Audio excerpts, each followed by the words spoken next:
नमस्कार दोस्तों, आप सभी का स्वागत है एग्जाम पूल में। दोस्तों आज का जो हमारा टॉपिक है यूपी पॉलिटेक्निक एंट्रेंस एग्जाम 2023। दोस्तों आज है 5 अगस्त और 5 अगस्त फर्स्ट शिफ्ट का पेपर सफलतापूर्वक संपन्न हो चुका है। तो आइए देखते हैं उसमें किस प्रकार के प्रश्न पूछे जा रहे हैं। दोस्तों यदि आप हमारे चैनल पर पहली बार आए हैं तो आप हमारे चैनल सब्सक्राइब कर दीजिए, वीडियो को लाइक कर दीजिए और अपने दोस्तों को शेयर कर दीजिए। तो ठीक दोस्तों, चलते हैं टॉपिक तरफ। हम पहला प्रश्न देखिए दोस्तों, किस हार्मोन को लड़ो उड़ो हार्मोन कहते हैं? तो किस हार्मोन को लड़ो उड़ो हार्मोन कहते हैं? एड्रिनेलिन हार्मोन को लड़ो उड़ो हार्मोन कहते हैं। और देखिए जो अगला प्रश्न पूछा गया है, प्रोटीन की कमी से होने वाला रोग है, या प्रोटीन की कमी से कौन सा रोग होता है? तो प्रोटीन की कमी से देखिए मेरेस्मस और क्वाशरकोर रोग जो हैं प्रोटीन की कमी से होते हैं। अगला क्वेश्चन देखिए, घुटना और कोहनी में कौन सी संधि पाई जाती है? तो घुटना और कोहनी में कौन सी संधि पाई जाती है? हिंज संधि पाई जाती है। अब प्रश्न, ए बी रक्त वाला व्यक्ति, मतलब कि दोस्तों अगर किसी व्यक्ति का ब्लड ग्रुप ए बी है, वह जो है किसी भी वर्ग से रक्त ले सकता है। अगला क्वेश्चन देखिए, अगला जो प्रश्न है, कोशिका का मस्तिष्क किस कोशिकांग को कहा जाता है? कोशिका का मस्तिष्क किस कोशिकांग को कहा जाता है? न्यूक्लियस क्या कहा जाता है? कोशिका का मस्तिष्क कहा जाता है। इसे सीपीयू, कोशिका का सीपीयू भी कहा जाता है। कोशिका का सीपीयू किसे कहते हैं? न्यूक्लियस को कहते हैं। देखिए सफाई कर्मी, कोशिका का सफाई कर्मी कौन होता है? वैक्यूल होता है। ट्रैफिक पुलिस किसे कहा जाता है? ट्रैफिक जो पुलिस होता है गाल्जी बॉडी को कहा जाता है। प्रोटीन की फैक्ट्री, कोशिका में प्रोटीन की फैक्ट्री किसे कहा जाता है? राइबोसोम को कहा जाता है। प्रोटीन की फैक्ट्री राइबोसोम को कहा जाता है। और देखिए होता आत्महत्या की थैली किसे कहा जाता है? लाइसोसोम को कहा जाता है। और देखिए कोशिका का पावर हाउस, कोशिका का जो पावर हाउस होता है माइटोकॉन्ड्रिया को कहा जाता है। और कोशिका का जो रसोई घर होता है क्लोरोप्लास्ट को कहा जाता है। अगला क्वेश्चन देखिए, काली खांसी से बचाव के लिए शिशुओं को कौन सा टीका लगाया जाता है? तो काली खांसी से बचाव के लिए शिशुओं को कौन सा टीका लगाया जाता है? डीपीटी का टीका लगाया जाता है।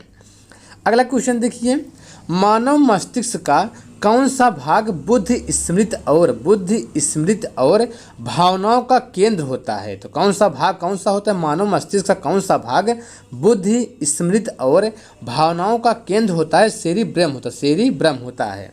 अगला क्वेश्चन देखिए दोस्तों, दूध में कौन सी प्रोटीन पाई जाती है? तो दूध में कौन सी प्रोटीन पाई जाती है?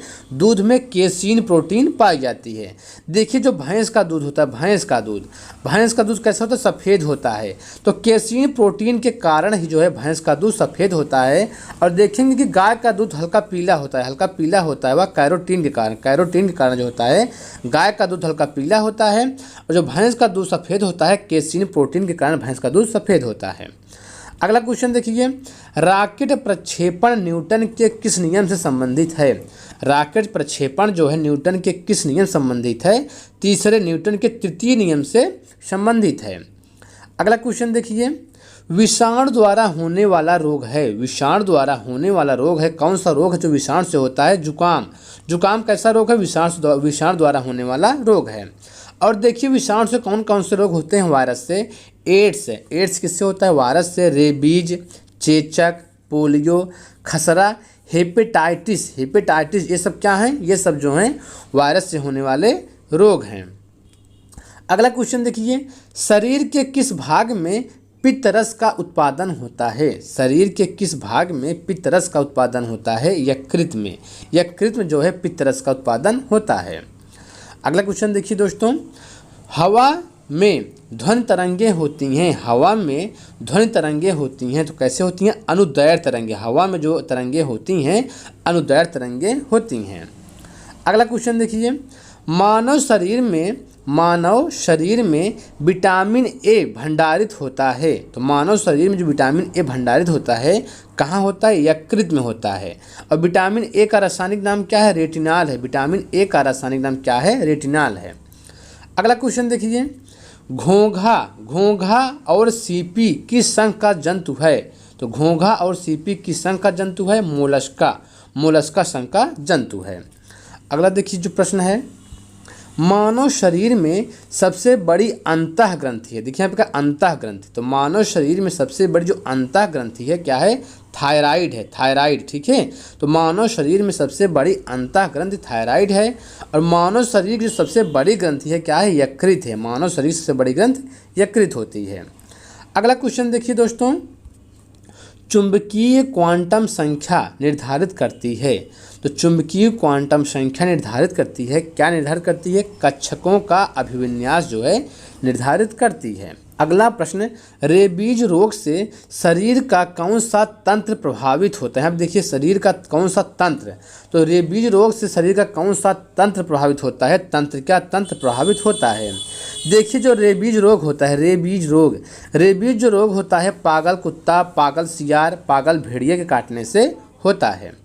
अगला प्रश्न देखिए, एंटीबॉडी का निर्माण किस में होता है। एंटीबॉडी का जो निर्माण होता है किस में होता है, लिम्फोसाइट्स में। लिम्फोसाइट्स में जो है एंटीबॉडी का निर्माण होता है। अगला क्वेश्चन देखिए, मनुष्य के शरीर में सबसे अधिक कौन सा तत्व पाया जाता है। तो मनुष्य के शरीर में सबसे अधिक कौन सा तत्व पाया जाता है, ऑक्सीजन तत्व पाया जाता है।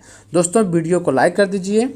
अगला क्वेश्चन देखिए, मनुष्य का मेरुदंड कितने अस्थियों से निर्मित होता है।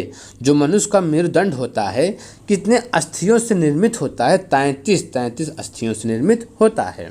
स्टार्च बहुलक है, स्टार्च जो है बहुलक है, तो स्टार्च किसका बहुलक है, ग्लूकोज का बहुलक है। अगला प्रश्न, वर्णांता रोग संबंधित है। अगर किसी व्यक्ति को वर्णांता रोग हुआ है तो वह क्या होता है, उसमें लाल और हरे रंग में अंतर नहीं कर पाता है। तो लाल और हरे रंग में अंतर ना कर पाना, अगर वह व्यक्ति लाल और हरे रंग में अंतर नहीं कर पा रहा है तो इसका मतलब है वह किससे ग्रसित है, वर्णांता से ग्रसित है। और वर्णांता कैसा रोग है, वर्णांता जो है अनुवांशिक रोग है। हीमोफीलिया ये भी क्या है, ये भी एक अनुवांशिक रोग है। अगला क्वेश्चन देखिए, डेंगू का वाहक है। डेंगू जो होता है किससे होता है, तो डेंगू का वाहक है, डेंगू जो है किससे होता है, एडिज इजिप्टाई मादा मच्छर काटने से डेंगू रोग होता है। एडिज इजिप्टाई मादा मच्छर काटने से डेंगू रोग होता है। और उसका प्रभाव किस पे पड़ता है, डेंगू रोग का जो प्रभाव होता है प्लेटलेट्स पे पड़ता है। अगला क्वेश्चन देखिए दोस्तों, प्रत्यावर्ती धारा का आविष्कार किया गया था। तो प्रत्यावर्ती धारा का जो आविष्कार है किसके द्वारा किया गया था, निकोला टेस्ला के द्वारा प्रत्यावर्ती धारा का आविष्कार किया गया था। अगला क्वेश्चन देखिए, इंसुलिन की अधिकता से शरीर में कौन सा रोग हो जाता है। अगर इंसुलिन की अधिकता है शरीर में तो मानव शरीर में कौन सा रोग हो जाता है, हाइपोग्लाइसीमिया रोग। तो इंसुलिन की अधिकता से हाइपोग्लाइसीमिया रोग हो जाता है। और इंसुलिन की कमी से कौन सा रोग होता है, डायबिटीज, मधुमेह। ठीक है, तो इंसुलिन की कमी से कौन सा रोग होता है, डायबिटीज होता है, मधुमेह होता है। और इंसुलिन की अधिकता से हाइपोग्लाइसीमिया रोग होता है। और जो इंसुलिन होता है, इंसुलिन जो है अग्नाशय ग्रंथि से स्रावित होती है। इंसुलिन जो हार्मोन होता है अग्नाशय ग्रंथि से स्रावित होती है। अगला क्वेश्चन देखिए, ओफियोलॉजी के अंतर्गत किसका अध्ययन किया जाता है। तो ओफियोलॉजी के अंतर्गत किसका अध्ययन किया जाता है, सांपों का अध्ययन किया जाता है। परावर्तित किरण व अभिलंब के मध्य का कोण कहलाता है। परावर्तित किरण व अभिलंब के मध्य का कोण क्या कहलाता है, परावर्तन कोण कहलाता है। और देखिए जो अगला प्रश्न है, मनुष्य का कौन सा अंग रक्त के शुद्धिकरण से संबंधित है। तो मनुष्य का कौन सा अंग रक्त के शुद्धिकरण संबंधित है, तो कौन सा है, गुर्दा है। तो ठीक दोस्तों, इस तरह हमारा वीडियो कंप्लीट हुआ। यदि आप हमारे चैनल पर पहली बार आए हैं तो आप हमारे चैनल सब्सक्राइब कर दीजिए, वीडियो को लाइक कर दीजिए और अपने दोस्तों को शेयर कर दीजिए।